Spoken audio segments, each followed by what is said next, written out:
Hello dear students, आज class 12th का second unit हम लोग स्टार्ट करेंगे। This is solution. Basic idea हम लोग क्लास 11th में भी ले चुके हैं, तो वहीं से शुरू करना है हमें जहां क्लास 11th में हम फर्स्ट टाइम पढ़ते थे, और वैसा ही पूरा का पूरा पढ़ेंगे क्योंकि फर्स्ट पार्ट जो कंसंट्रेशन ऑफ सॉल्यूशन का टॉपिक है वो क्लास 12th में भी बहुत ही इंपॉर्टेंट है क्वेश्चंस के पॉइंट ऑफ व्यू से। फर्स्ट ऑफ ऑल देखिए सॉल्यूशन होता क्या है। सॉल्यूशन एक होमोजीनियस मिक्सचर है टू और मोर कंपोनेंट्स का। अगर वो हेट्रोजीनियस है तो फिर आप उसको सॉल्यूशन बोलिए ही मत। अगर होमोजीनियस सॉल्यूशन है, होमोजीनियस मिक्सचर है, तभी वो सॉल्यूशन है। कंपोनेंट दो या दो से ज्यादा हो सकते हैं। अगर दो कंपोनेंट है तो बाइनरी सॉल्यूशन बोलते हैं, तीन कंपोनेंट है तो ट्राइनरी बोलते हैं, और ज्यादा कंपोनेंट है तो पॉलिनरी बोलते हैं। हम यहां पे बाइनरी सॉल्यूशंस को डिस्कस करते हैं, जहां बाइनरी सॉल्यूशंस में दो कंपोनेंट आते हैं। एक कंपोनेंट रहता है सॉल्यूट और एक कंपोनेंट रहता है सॉल्वेंट। जनरली हमारा सॉलिड लिक्विड या गैस कोई भी हो सकता है, सॉल्वेंट वो भी सॉलिड लिक्विड या गैस कोई भी हो सकता है। बट प्रेफरेबली हम मोस्ट ऑफ द क्वेश्चंस को जब सॉल्व करते हैं तो हम पाते हैं कि हमारा सॉल्यूट तो सॉलिड होगा और सॉल्वेंट लिक्विड होगा। हम सारी की सारी स्टोरी इसी पर्टिकुलर कॉन्सेप्ट के ऊपर लेके चलते हैं कि solute is solid and solvent is liquid. अगर दोनों लिक्विड हो जाएं, दोनों गैस हो जाएं, तो हमारी कही हुई बातें थोड़ी बहुत फ्लक्चुएट कर सकती हैं। दो तरह के सॉल्यूशंस आते हैं, एक हमारे पास आता है एक्वस सॉल्यूशन और एक हमारे पास आता है नॉन एक्वस सॉल्यूशन। अगर आपने सॉल्वेंट वाटर लिया है तो ये एक्वस सॉल्यूशन है, और वाटर के अलावा आपने कोई भी दूसरा लिक्विड लिया है, लाइक आप इथेनॉल ले लें, आप CS2 ले लें, आप let me call ethane nitrile ले लें, मिथेन नाइट्राइल ले लें, ये सब आपके पास नॉन एक्वस सॉल्यूशन होंगे। एक्वस सॉल्यूशन सिर्फ तभी है जब आपने वाटर को एज ए सॉल्वेंट चूज किया है। इसके अलावा दो और क्लासिफिकेशंस आप देखते हैं जनरली, डाइल्यूट एंड कंसंट्रेटेड। तो डाइल्यूट हमारे पास वो सॉल्यूशन रहता है जिसमें सॉल्यूट की अमाउंट कम है, और कंसंट्रेटेड वो सॉल्यूशन रहता है जिसमें रिलेटिवली सॉल्यूट की अमाउंट ज्यादा होती है। तो चलिए हम लोग फर्स्ट पार्ट पे यहां पे सॉल्यूशन में पता करेंगे कि जो हमारे पास सॉल्यूशन है उसमें हम स्ट्रेंथ कैसे कैलकुलेट करते हैं, स्ट्रेंथ को रिप्रेजेंट करने का क्या क्या तरीका रहता है। इसके अलावा हम कंसंट्रेशन ऑफ सॉल्यूशन को रिप्रेजेंट करने के कई पैरामीटर्स देखेंगे, जिसमें हमारे पास percentage, PPT, PPM, molarity, molality, mole fraction, normality, ये बेसिक पैरामीटर्स होंगे। ये बेसिक वे होंगे कंसंट्रेशन ऑफ द सॉल्यूशन को रिप्रेजेंट करने के। उन सब के ऊपर बात करेंगे और उनसे रिलेटेड न्यूमेरिकल्स पे भी बात करेंगे।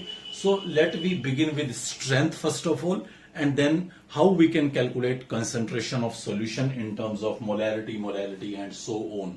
ये सारी बातें इंट्रोडक्टरी हमें क्लास 11 में बताई जाती थी, तो उसी को यहां पे रिपीट कर रहे हैं जस्ट बिकॉज क्वेश्चन आपके पास यहां से पूछा जाता है। तो let me start with strength. Strength of the solution क्या है? किसी भी एक सॉल्यूशन में ग्राम पर लीटर के अंदर जो सोल्यूट की अमाउंट प्रेजेंट है वो उसकी स्ट्रेंथ है। लाइक 5 ग्राम मैंने NaCl लिया, उसको पानी के अंदर डाल दिया, पानी कितना कुछ नहीं कह रहा, सॉल्यूशन बना दिया 1 लीटर। तो इस 1 लीटर सॉल्यूशन में जो सोल्यूट की अमाउंट है वो उसकी स्ट्रेंथ है। अगर आपने यहां पे सपोज करें 2 लीटर सॉल्यूशन बना दिया, आप फिर नोटिस करें वाटर के वॉल्यूम पे बात नहीं कर रहा मैं, टोटल जो सॉल्यूशन बना है उसके वॉल्यूम पे फोकस कर रहा हूं। 2 लीटर में 5 ग्राम NaCl, तो 1 लीटर में कितना हुआ 2.5। तो इस पर्टिकुलर सॉल्यूशन की स्ट्रेंथ होगी 2.5 ग्राम पर लीटर। स्ट्रेंथ को हालांकि मोल पर लीटर में भी समटाइम कहीं कहीं हम रिप्रेजेंटेड पाते हैं, बट आइडियली हमें ग्राम पर लीटर में ही इसको रिप्रेजेंट करना होता है। तो स्ट्रेंथ ग्राम पर लीटर में हम यहां पे रिप्रेजेंट करेंगे जो amount of solute present in 1 litre solution होगा। नेक्स्ट पॉइंट पे चलते हैं। परसेंटेज क्या है? देखिए दो तरह की परसेंटेज होती है। अगर मैं सिंपल भाषा में पूछूं आपसे परसेंटेज क्या है, तो परसेंटेज का मतलब होता है आउट ऑफ 100। 100 में कितना, लाइक आपके कितने मार्क्स आए, आप बोलते हैं जी 80% आए। आपको किसी को यह बताने की जरूरत नहीं है कि आपका टेस्ट कितने का था, बस वो समझ गया कि अगर 100 का पेपर हुआ होगा तो आपके 80 आए। यही यहां पे सॉल्यूशन के लिए भी परसेंटेज की स्टोरी रहती है। परसेंटेज इज आउट ऑफ 100, मतलब 100 सॉल्यूशन में सोल्यूट कितना। सी, दो तरह की परसेंटेज है। एक हमारे पास आती है मास परसेंटेज, एक हमारे पास आती है वॉल्यूम परसेंटेज। 100 ग्राम सॉल्यूशन में 100 ग्राम सॉल्यूशन में सोल्यूट की अमाउंट, आपका सोल्यूट कितना है, सोल्यूट की अमाउंट कितनी है, ग्राम के अंदर ही लेनी है ये भी, ये आपके पास उसकी मास परसेंटेज होगी। और 100 मिलीलीटर सॉल्यूशन में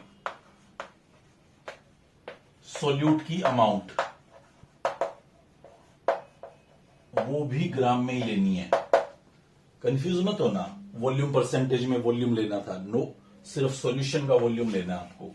100 मिलीलीटर सॉल्यूशन में जो सोल्यूट की अमाउंट ग्राम में है वो उसका वॉल्यूम परसेंटेज है, और 100 ग्राम सॉल्यूशन में जो सोल्यूट की अमाउंट इन ग्राम है वो उसका मास परसेंटेज है। सी हियर, सपोज मुझे कहा गया 10 ग्राम NaOH इज डिजोल्व्ड इन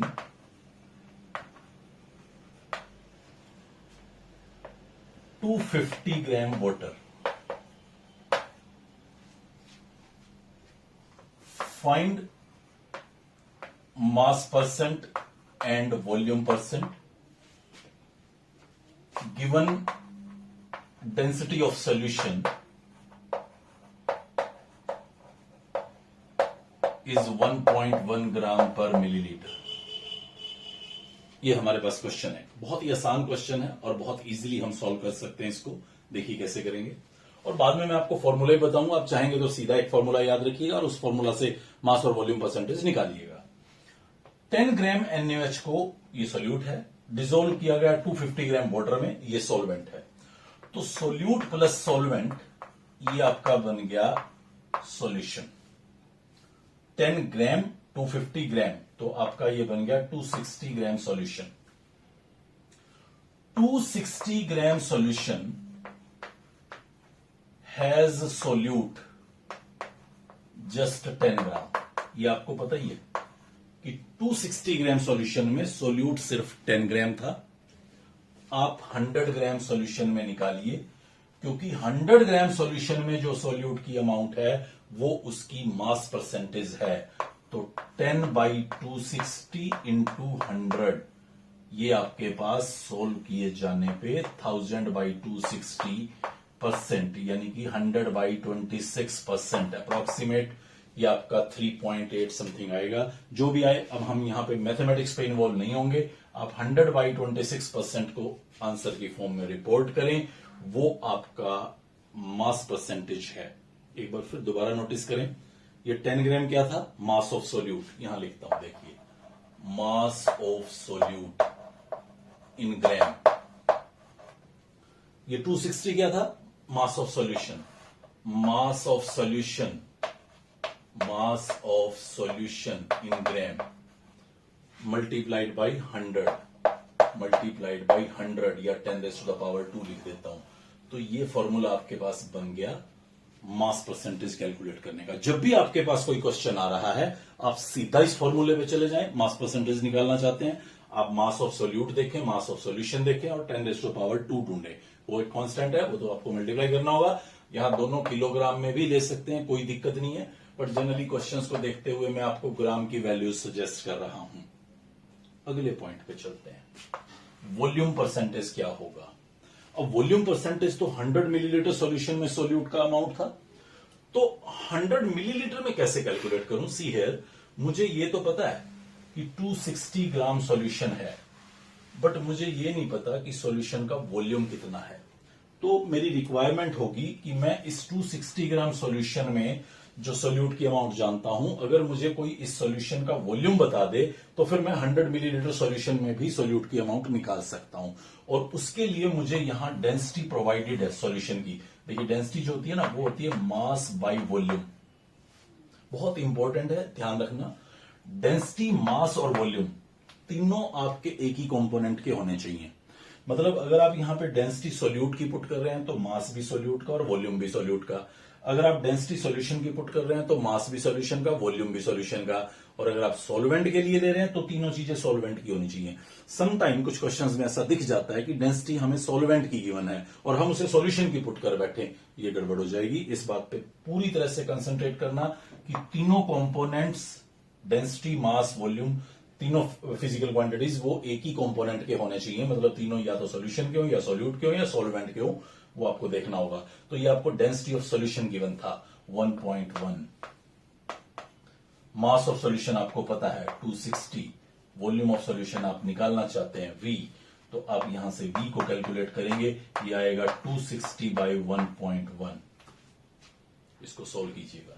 जब आप इसको सोल्व करते हैं तो ये आपके पास लगभग, मैं लिख रहा हूं 235 ml, एग्जैक्ट कैलकुलेशन कीजिएगा, लगभग 235 ml आ गया। मतलब जिसको आप 260 ग्राम बोल रहे थे उसी को आप 235 मिलीलीटर भी बोल सकते हो।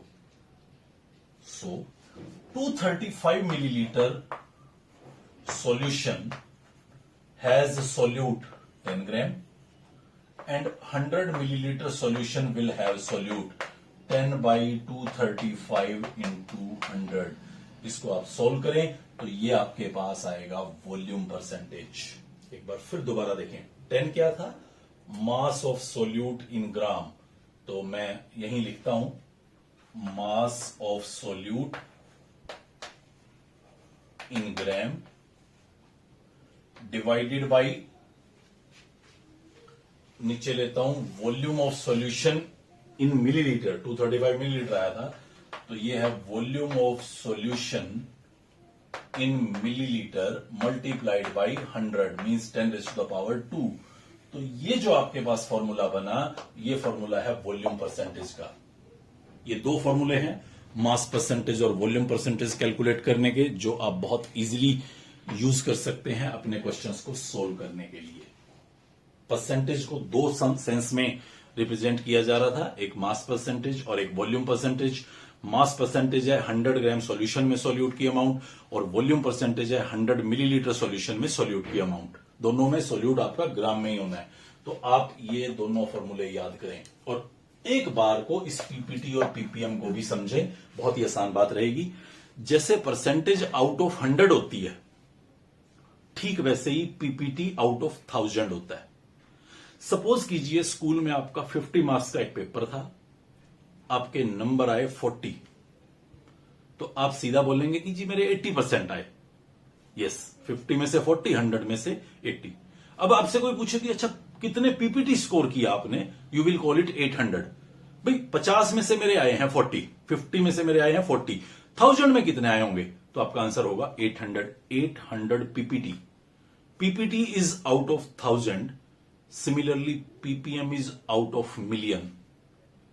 10 लाख में कितने, बस ये अगर आपको बात समझ में आ जाती है तो पीपीटी पीपीएम में कोई नई कहानी नहीं है। सी है, यहां पे मैं क्या कर रहा था, 100 मिलीलीटर में कितना मेरा सॉल्यूट का अमाउंट होगा, वो वॉल्यूम परसेंटेज आएगा।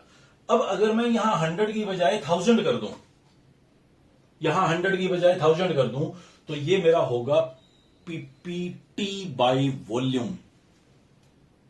या मैं जैसे पहले निकाला था 100 ग्राम सॉल्यूशन में सॉल्यूट की अमाउंट, अब मैं अगर निकालूं 1000 ग्राम सॉल्यूशन में सॉल्यूट की अमाउंट, तो वो होगा पीपीटी बाई मास। मतलब मुझे यहां जस्ट 10⁻² की बजाय 10⁻³ लिखना है। अगर मैं 10⁻³ लिख रहा हूं तो ये दोनों आंसर मेरे पीपीटी आ रहे हैं, PPT by mass, PPT by volume. और अगर मैं यहां 10⁻6 लिख देता हूं तो ये दोनों वैल्यूज मेरी पीपीएम आ रही हैं। This is ppm by mass and this is ppm by volume. तो इस तरह से आपके पास 6 फॉर्मूलाज बन जाते हैं। पीपीटी बाई मास निकालना है, PPT by volume, ppm by mass निकालना है, पीपीएम बाई वॉल्यूम, या मास परसेंटेज निकालना है या वॉल्यूम परसेंटेज। आप सिंपली ये 6 फॉर्मूले यूज करें। जहां 10⁻² को 10⁻³ से चेंज करें तो वो पीपीटी के लिए हो जाएगा, और 10⁻6 से चेंज करें तो वो पीपीएम के लिए हो जाएगा। अब इसको रिप्रेजेंट कैसे किया जा रहा है क्वेश्चंस पे, ये भी एक बहुत इंपॉर्टेंट पॉइंट है जिसको हम अभी समझने की कोशिश करेंगे। 10% HCl बाय मास, ये मास परसेंटेज को लिखने का तरीका है, या इसको ऐसे भी लिख देते हैं 10% HCl वेट बाय वेट, ये भी डेफिनेटली मास परसेंटेज को ही लिखने का तरीका है, और समटाइम खाली लिख देते हैं 10% HCl, आगे कुछ मेंशन नहीं करते बाय मास या बाय वॉल्यूम। तो इसको भी देख के आप यही समझें कि ये मास परसेंटेज है। इसका सीधा सा मतलब होगा 10 ग्राम HCl इन 100 ग्राम सॉल्यूशन। ये बहुत इंपॉर्टेंट है, इसके बिना आप आगे बढ़ ही नहीं सकते। इसको जरूर समझ के चलें कि अगर इस तरह से क्वेश्चन में लिखा आ रहा है 10% HCl बाय मास, या 10% HCl वेट बाय वेट, या मास बाय मास, या 10% HCl, तो ये मास परसेंटेज को रिफ्लेक्ट करता है। और अगर लिखा रहा हो 10% HCl बाय वॉल्यूम या 10% HCl वेट बाय वॉल्यूम, तो इसका मतलब होगा 10 ग्राम HCl इन 100 मिलीलीटर सॉल्यूशन। और ऐसे ही आप ध्यान रखिएगा, अगर पीपीटी के आगे क्लियर कट लिखा हुआ है PPT by mass and PPT by volume, तो आप समझ ही जाते हैं। बट खाली पीपीटी या खाली पीपीएम लिख रहे हैं, आगे मेंशन नहीं कर रहे हैं बाय मास है बाय वॉल्यूम है, तो आप समझ जाइएगा कि वो भी बाय मास है। एक और नेक्स्ट पॉइंट की तरफ आगे बढ़ते हैं और देखते हैं यहां पे मोलैरिटी और मोलैलिटी क्या है। मोलैरिटी को कैपिटल एम से रिप्रेजेंट करते हैं और मोलैलिटी को स्मॉल एम से रिप्रेजेंट करते हैं। मोलैरिटी है नंबर ऑफ मोल्स सॉल्यूट के कितने डाले हैं आपने उसके हर लीटर सॉल्यूशन में, जबकि मोलैलिटी कहती है कि कितने नंबर ऑफ मोल्स सॉल्यूट के ऐड किए गए हैं 1 किलोग्राम सॉल्वेंट में। एक बहुत ही आसान एग्जांपल से आपको समझाता हूं। मेरे पास 180 ग्राम ग्लूकोज है, एक सॉल्यूट है, सॉलिड है 180 ग्राम, और मैंने इसके अंदर वाटर डाला। वाटर कितना डाला इस बात पे फोकस नहीं कर रहा, लेकिन मैंने 1 लीटर सॉल्यूशन बनाया, मतलब मुझे सॉल्यूशन 1 लीटर बनाना है, बस इस बात पे मेरा फोकस है यहां पे। तो इस 1 लीटर सॉल्यूशन में मैंने ग्लूकोज के कितने नंबर ऑफ मोल्स डाले। ग्लूकोज गिवन मास है 180 ग्राम और मोलर मास है 180। फॉर्मूले से पता चल जाएगा C6H12O6 होता है ग्लूकोज, तो मोलिकुलर मास 180 है। नंबर ऑफ मोल्स निकालने का यही फॉर्मूला होता है, given mass by molar mass. तो आपको मास दे रखा था 180, मोलर मास भी बाई चांस 180 था, तो इसका मतलब मैं ये कह रहा हूं कि यहां पे 1 मोल ग्लूकोज डाला गया। सो 1 मोल ग्लूकोज जब मैं वाटर में डालता हूं तो वाटर का मुझे नहीं पता कितना है, बट ये श्योर हूं मैं कि 1 लीटर सॉल्यूशन बना। तो इस 1 लीटर सॉल्यूशन में नंबर ऑफ मोल्स इसकी मोलैरिटी है, यानी कि 1 इसकी मोलैरिटी होगी। एक बार फिर दोबारा से देखिए, वही 180 ग्राम ग्लूकोज, वही वाटर डाल रहा हूं, अमाउंट मेंशन नहीं कर रहा। अब की बार सॉल्यूशन बना रहा हूं 2 लीटर। तो 2 लीटर में कितने नंबर ऑफ मोल्स डाले मैंने? 1। 1 लीटर में कितना डाला? 2 लीटर में डाले 1। 1 लीटर में कितना डाला? 1/2, यानी कि 0.5। अब इस सॉल्यूशन की मोलैरिटी है 0.5। बस मुझे तो यही देखना है कि how many number of moles I have added in 1 litre solution. मैं मान लीजिए इस 180 ग्राम ग्लूकोज को 5 लीटर सॉल्यूशन में डालता, तो मैं वही 1 मोल डाल रहा था, 5 लीटर सॉल्यूशन बना रहा था। 1 लीटर सॉल्यूशन में कितने नंबर ऑफ मोल्स हैं? सो सी हियर, 5 लीटर में नंबर ऑफ मोल्स है 1। 1 लीटर में कितना होगा? 1/5, यानी कि 0.2, यानी कि 0.2 इस सॉल्यूशन की मोलैरिटी होगी।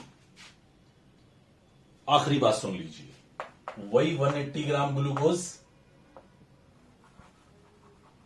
और वाटर, एक बार भी वाटर की अमाउंट पे बात नहीं किया। सॉल्यूशन बनाया 500 ml, 500 ml सॉल्यूशन, मुझे मोलैरिटी देखनी है। 1 मोल डाला है मैंने, बट 500 ml में 1 मोल है, मुझे तो 1 लीटर में देखना है। अगर ये सॉल्यूशन 1 लीटर होगा तो कितने होंगे?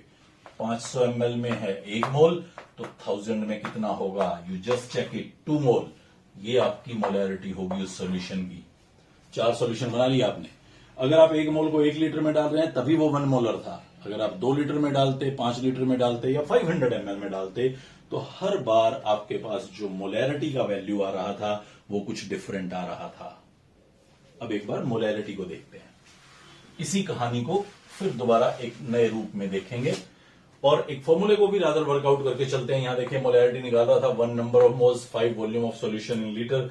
तो मेरे पास मोलैरिटी का एक फॉर्मूला निकल के आता है जिसको मैं हमेशा याद रखूंगा, number of moles of solute upon volume of solution in litre बस इसको याद रखूंगा और हर तरह के मोलैरिटी को कैलकुलेट करने के क्वेश्चन से आउट हो जाऊंगा, बहुत इजीली उसको सॉल्व कर लूंगा मैं। देखना, ये 1 नंबर ऑफ मोल्स था और ये 5 volume of solution in litre था। लास्ट एग्जांपल पे काम कर लीजिए एक बार दोबारा। 100 ग्राम ग्लूकोज है यानी कि 1 मोल, वाटर डाला, 5 लीटर सॉल्यूशन बना। तो 5 लीटर में नंबर ऑफ मोल्स 1 लीटर में कितना, 1/5। 1 क्या है, नंबर ऑफ मोल्स, और 5 क्या है, volume of solution in litre. तो ये आपके पास मोलैरिटी है। इसी मोलैरिटी पे थोड़ी सी और बात करेंगे, बट एक बार मोलैरिटी पे चलते हैं। अब की बार फिर वही 180 ग्राम ग्लूकोज ले रहा हूं। अब की बार वाटर ले रहा हूं 1 किलो सॉल्वेंट। और सॉल्यूशन कितना बनता है मुझे उससे कोई मतलब नहीं है। मास की फॉर्म में तो मैं इजीली बता दूंगा कि 1 किलो 180 ग्राम बनेगा, बट वॉल्यूम की फॉर्म में नहीं बता सकता जब तक डेंसिटी पता ना हो। और मुझे कुछ नहीं करना, मुझे बस ये देखना है कि 1 किलो सॉल्वेंट में 1 मोल डाला, हर 1 किलोग्राम सॉल्वेंट में कितने नंबर ऑफ मोल्स डालता हूं, वो उस सॉल्यूशन की मोलैरिटी होगी 1m। फिर दोबारा देखो, 180 ग्राम ग्लूकोज है, उसको 5 किलो पानी में डाल रहा हूं 5 केजी वाटर में, और सॉल्यूशन बना रहा हूं। सॉल्यूशन कितना बन रहा है मुझे फिर कोई मतलब नहीं है। 5 किलो वाटर में 5 किलो सॉल्वेंट में नंबर ऑफ मोल्स है 1। 1 किलो में कितना होगा, 1/5। ये क्या है, 5 मास ऑफ सॉल्वेंट इन किलोग्राम, और ये क्या है, number of moles of solute. ये आपकी मोलैरिटी निकल रही है। मतलब मेरे पास मोलैरिटी का भी एक फॉर्मूला निकल के आ रहा है, और मैं वो फॉर्मूला भी यहां पे यूज करूंगा, याद रखूंगा। और वो फॉर्मूला है मेरा number of moles of solute divided by solvent in kilogram, mass of solvent in kilogram. तो इस फॉर्मूले को याद रखूंगा, तो ये मेरे पास molarity of the solution calculate करने में मुझे असिस्ट करेगा। एक आखिरी बात मोलैरिटी की और सुने हम लोग, और उसके बाद हम थोड़ा बहुत डिस्कशन कुछ बाकी कॉन्सेंट्रेशन को रिप्रेजेंट करने के पैरामीटर्स पे, टेक्निक्स पे बात करेंगे। बट मोलैरिटी के लिए एक कहानी सुने, बहुत ही आसान, बहुत ही इंपॉर्टेंट कहानी है। ये मान लीजिए मेरे पास एक सॉल्यूशन है, किसी भी एक सोल्यूट का सॉल्यूशन, मान लीजिए H2SO4 का सॉल्यूशन है ये मेरे पास। इसके ऊपर मेंशन्ड है 0.2 m, और इसका वॉल्यूम मुझे गिवन है 100 मिलीलीटर। पहली बात, इस सैंपल के मैं कितने ही टुकड़े ले लूं, 1 ड्रॉप लूं, 5 ड्रॉप लूं, 1 ml लूं, यहां से 5 ml लूं, उसकी मोलैरिटी 0.2 ही होगी। मैं इसके 2 इक्वल हाफ कर दूं, इस सॉल्यूशन के 50-50 ml के 2 इक्वल हिस्से कर दूं, मोलैरिटी दोनों में 0.2 ही रहेगी। हाँ, नंबर ऑफ मोल्स हाफ हो जाएंगे दोनों में, बट मोलैरिटी में कोई चेंज नहीं आएगा। अगर मैं इस सॉल्यूशन का m/v देखूं तो वो एक कांस्टेंट टर्म है। मतलब अगर मैं इसका मोलैरिटी और इसका वॉल्यूम का प्रोडक्ट देखूं तो वो एक कांस्टेंट टर्म रहेगी 20। क्या मतलब है इसका, अगर मैं इसके 100 ml को 1000 ml बना दूं पानी मिला के, तो इसकी मोलैरिटी को बदल के 0.02 होना पड़ेगा, क्योंकि m/v तो कांस्टेंट है। जैसे जैसे मैं इसमें एडिशन ऑफ वाटर करता जाऊं, मतलब इसके वॉल्यूम को बढ़ाता जाऊं, तो इस सॉल्यूशन की मोलैरिटी लगातार घटती जाएगी। मतलब अगर मुझे एक सॉल्यूशन की मोलैरिटी पता है m1 है, वॉल्यूम पता है v1 है, अगर मैं उसके वॉल्यूम को चेंज करके v2 बनाता हूं तो उसकी मोलैरिटी भी बदल के m2 हो जाती है, but m1 v1 m2 v2 के बराबर रहता है। ये equation for molarity of A solution है। ऐसा रिलेशन मोलैरिटी में नहीं है, आप इस बात को भी याद रखिएगा। सपोज करें ये 0.2 मोलर था और 100 ml था, मैंने इसका कुछ वॉल्यूम ले लिया, 5 ml 7 ml जितना भी मर्जी लें, आपने उसका 5 ml मान लीजिए लिया, मोलैरिटी है 0.2 उसकी, आप 5 लो, 2 लो, 4 लो, मोलैरिटी तो वही रहेगी 0.2। आपने उसका वॉल्यूम लिया 5। अब अगर आप उसके वॉल्यूम को बदल के 100 कर देंगे तो उसकी मोलैरिटी बदल के m2 हो जाएगी, और वो m2 क्या होगी वो आप यहां पे इजीली मैथमेटिक्स अप्लाई करके सोल्व कर सकते हैं। ये उसकी नई मोलैरिटी होगी जब आप इसके 5 ml को डाइल्यूट करके पानी मिला के 100 ml बना देंगे। सो नेक्स्ट लेक्चर पे हम मिलेंगे यहां मोलैरिटी और मोलैरिटी से रिलेटेड न्यूमेरिकल्स के साथ, और थोड़ा सा पॉइंट डिस्कस करेंगे जहां पे मोल फ्रैक्शन हमें समझना है, मोल फ्रैक्शन क्या होता है, वो क्वेश्चंस में काफी जगह पे जरूरत रहती है। तो मोल फ्रैक्शन और numericals of molarity and molality के साथ नेक्स्ट लेक्चर पे मिलते हैं। तब तक आप इसको अच्छे से रिकॉल करें, याद रखें सारी चीजों को, क्योंकि पूरे चैप्टर में ये terminology as it is use होने वाली है। Okay, good bye.